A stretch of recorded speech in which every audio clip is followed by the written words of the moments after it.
आपण जाणून घेणार आहोत एक रहस्यमय कथा, जिच्यामुळे तुलसीच्या जवळ शिवलिंग ठेवणे अनेकांना टाळावे लागते. ही कथा केवळ श्रद्धा आणि मर्यादेचा संदेश देते. गावाच्या कडेला एक छोटंसं घर होतं. त्या घरात सीमा नावाची एक स्त्री तिच्या कुटुंबासोबत राहत होती. सीमा अत्यंत श्रद्धाळू होती. दररोज सकाळी ती उठताच घराच्या अंगणात जाऊन भगवान शिवांच्या शिवलिंगावर जल अर्पण करायची आणि त्याच ठिकाणी तुलसी देवीला पाणी घालून प्रदक्षिणा घालायची. तिच्या मते देव एकच आहेत, मग वेगळं का पूजायचं? सुरुवातीला सर्व काही सुरळीत चाललं, पण काही दिवसांनी घरात विचित्र गोष्टी घडायला लागल्या. रात्री अचानक दरवाजे आपोआप वाजायचे, कधी दिवा आपोआप विझायचा, तर कधी अंगणातून कोणीतरी चालत असल्याचा आवाज यायचा. एकदा तर सीमाला स्पष्ट दिसलं की तुलसीच्या झाडाजवळ एक सावली उभी आहे. तिचं हृदय जोरात धडधडू लागलं. कोण आहे तिथे?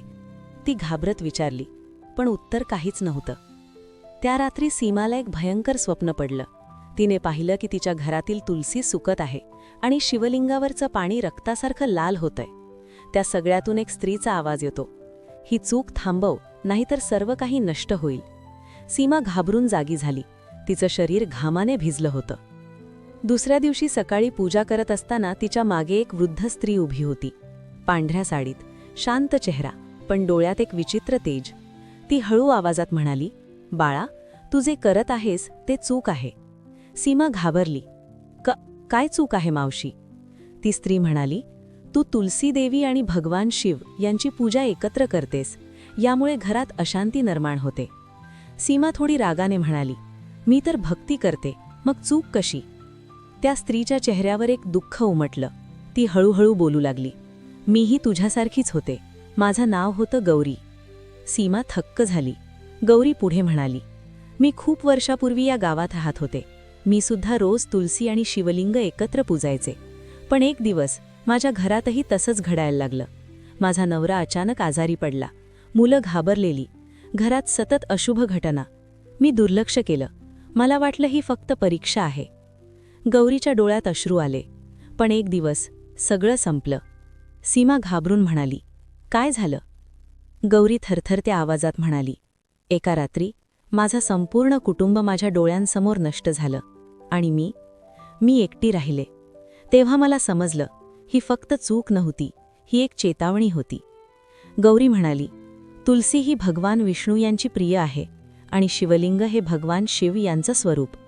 दोघांची पूजा वेगवेगळ्या नियमांनी करावी लागते. त्यांना एकत्र ठेवलं तर ऊर्जांचा संघर्ष होतो. सीमा पूर्णपणे हादरली होती.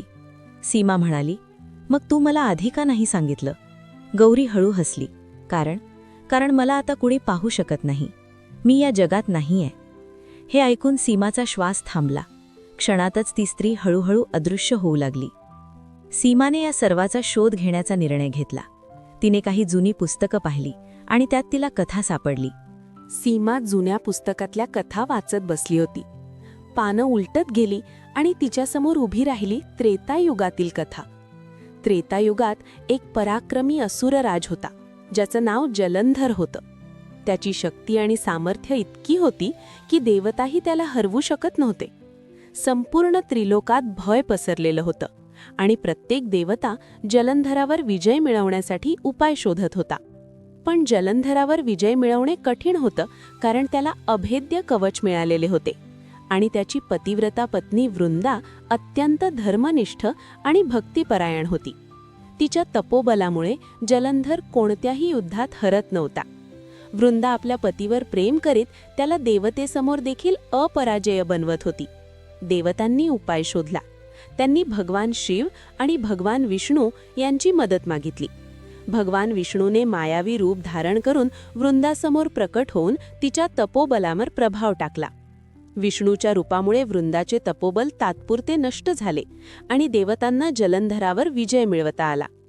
पण वृंदा या विश्वासघाताने खूप दुःखी झाली. तिने विष्णूला श्राप दिला, भविष्यात माझं रूप तुलसी वनस्पतीच्या रूपात जन्म घेईल आणि तिच्या पत्त्यांचा स्पर्श शिवलिंगावर कधीही होणार नाही. वृंदानंतर स्वतःला वनस्पतीच्या रूपात परिवर्तित करून तुळशी देवी बनली. तिने संपूर्ण जगासाठी वरदान दिलं की भक्त तिच्या पत्त्यांचा योग्य वापर करतात, परंतु त्यांचा स्पर्श शिवलिंगावर किंवा अन्य देवांवर अयोग्य प्रकारे होऊ नये. सीमा जुन्या पुस्तकातील शब्द वाचून थक्क झाली.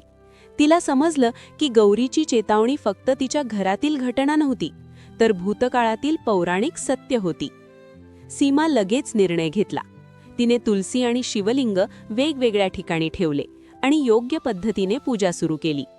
घरातील भय हळूहळू संपलं, शांतता परत आली आणि जीवन पुन्हा आनंदाने भरलं. सीमा आजही गावात लोकांना सांगते, भक्ती करा, पण योग्य पद्धतीने करा. श्रद्धा आणि नियम दोन्ही महत्त्वाचे आहेत, नाहीतर तीच भक्ती संकट बनू शकते.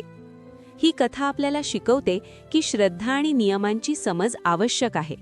घरातील देवतांच्या पूजा आणि वनस्पतींची सेवा योग्य पद्धतीने करावी. भूतकाळातील घटनांवरून आजही आपल्याला शिकण्यासारखे बरेच आहे.